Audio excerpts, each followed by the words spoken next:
अमरपुरी की रियासत अपनी खुशहाली और अमन के लिए मशहूर थी।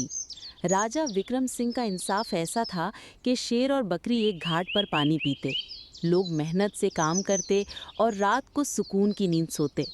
महल के बागों में हर सुबह शहजादे आरव की खिलखिलाहट गूंजती, जो इस रियासत के मुस्तकबिल की रोशन उम्मीद थी। एक रात जब पूरा शहर चांदनी में नहाया हुआ था, महल के अंदर एक साया खामोशी से शहजादे के कमरे में दाखिल हुआ। छोड़ो, छोड़ो मुझे। कौन हो तुम मुझे क्यों बांध रहे हो? सुबह हुई तो महल में कयामत बर्पा हो गई। मलका अनहिता की दिल दहला देने वाली चीख ने पूरे महल को हिलाकर रख दिया।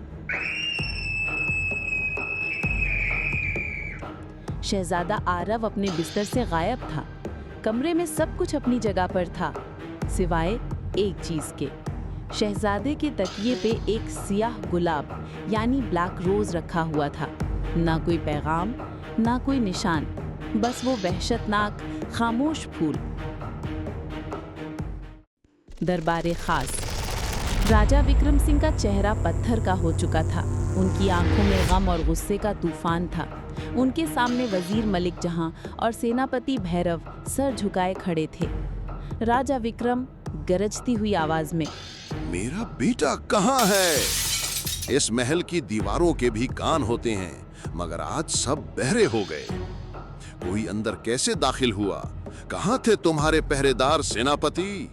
सेनापति भैरव गुस्से से, महाराज हमें हुक्म दीजिए, हम शहर का कोना कोना छान मारेंगे, जमीन खोद कर भी मुजरिम को आपके कदमों में ला डालेंगे। ये किसी बाहर के दुश्मन की जुर्रत है। वजीर मलिक जहां ने संजीदगी से कहा, सब्र करो सेनापति जी, ताकत से ज्यादा इस वक्त अकल की जरूरत है। कमरे में कोई जोर जबरदस्ती के निशान नहीं है। पहरेदार कसम खाते हैं कि उन्होंने किसी को आते जाते नहीं देखा। ऐसा लगता है जैसे वो सब उस वक्त गहरी नींद में थे। वजीर ने राजा की तरफ देखा। वजीर मलिक जहां, महाराज, ये काम किसी बाहर वाले का नहीं, ये महल के अंदर के किसी भेड़िए का है। कोई ऐसा जो इस महल के रास्तों और हमारी कमजोरियों से वाकिफ है। ये सुनकर दरबार में सन्नाटा छा गया। हर शख्स एक दूसरे को शक की निगाह से देखने लगा। गद्दार उन्हीं के बीच में था। तफ्तीश। वजीर मलिक जहां ने तफ्तीश शुरू की। वो सियाह गुलाब एक राज था। उन्होंने महल के माली से पूछा, जिसने कसम खाई कि उसने अपनी जिंदगी में ऐसा गुलाब नहीं उगाया। मलका अनहिता रोती हुई वजीर के पास आई। वजीर साहब, वो काला फूल, मुझे याद है बरसों पहले राजा के चचा जोरावर सिंह को जादू टोने के इल्जाम में रियासत से निकाल दिया गया था। वो जाते हुए बद्दुआ दे गया था कि वो एक दिन इस खानदान की सबसे कीमती चीज छीन लेगा। सुना है वो काले फूलों की पूजा करता था। ये एक नया सुराग था। सेनापति भैरव फौरन अपनी फौज लेकर जोरावर सिंह की तलाश में निकल पड़ा, मगर वजीर मलिक जहां मुतमईन नहीं था। उसने सोचा, इतना आसान नहीं हो सकता। उसने चुपके से उन पहरेदारों से बात की जो उस रात ड्यूटी पर थे। सबने एक ही बात बताई कि उन्होंने रात को खाने के बाद अजीब सी नींद महसूस की। उन्हें शक था कि उनके खाने में कुछ मिलाया गया था। वजीर फौरन शाही बावर्ची खाने पहुंचा। वहां उसने एक नौकर से सख्ती से पूछा। डर के मारे नौकर ने बताया कि उस रात मलका की खास कनीज यानी लेडी इन वेटिंग शीरीन बावर्ची खाने आई थी और उसने खुद पहरेदारों के लिए खाना निकाला था, ये कहकर कि मलका ने उनकी बहादुरी से खुश होकर ये इनाम भेजा है। वजीर का माथा ठनका। शीरीन, वो मासूम और खामोश तबीयत लड़की जो हमेशा मलका के साए में रहती थी। वजीर ने शीरीन पर नजर रखनी शुरू की। एक रात उसने शीरीन को चुपके से महल के पिछले हिस्से में एक पुराने वीरान बुर्ज की तरफ जाते देखा। वजीर खामोशी से उसके पीछे गया। बुर्ज के अंदर अंधेरा था। शीरीन ने एक मशाल जलाई और दीवार पर लगे एक पत्थर को दबाया। दीवार खुल गई और एक खुफिया रास्ता सामने आ गया। वजीर ने अपनी तलवार निकाली और रास्ते में दाखिल हो गया। आगे एक तहखाने से रोशनी आ रही थी और शहजादे आरफ की आवाज, मुझे अपनी माँ के पास जाना है, तुम सब बहुत बुरे लोग हो। वजीर ने झांक कर देखा। शहजादा एक कोने में बैठा था और उसके सामने दो लोग खड़े थे। एक शीरीन थी और दूसरा शख्स वजीर की आंखें हैरत से फैल गईं। वो सेनापति भैरव था। शीरीन, बस कुछ दिन और सेनापति, जल्द ही जोरावर सिंह पकड़ा जाएगा और सब सोचेंगे कि उसने शहजादे को मार दिया। फिर राजा गम से टूट जाएगा और आप बचाने वाले बनकर शहजादे को वापस ले आएंगे। पूरी रियासत आपको अपना हीरो मान लेगी।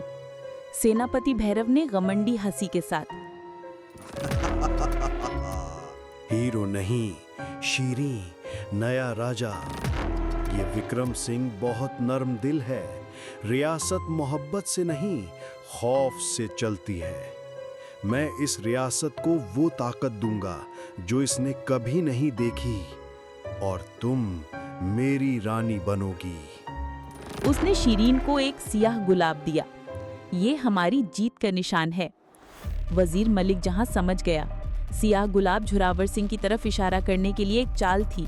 असल मुजरिम वो था जिस पर सबसे ज्यादा भरोसा किया जाता था। अंजाम। इससे पहले कि वजीर कुछ करता, पीछे से एक और साया नमूदार हुआ। राजा विक्रम, बर्फ जैसी ठंडी आवाज में। तो ये है तुम्हारी वफादारी भैरव? राजा वहां अकेला नहीं था। उसके इशारे पर महल के सबसे बेहतरीन सिपाही तहखाने में दाखिल हो गए। भैरव और शीरीन भी भागने की कोशिश की, मगर वो घिर चुके थे। राजा विक्रम ने अपने बेटे आरव को गले से लगाया। फिर उन्होंने भैरव की तरफ देखा।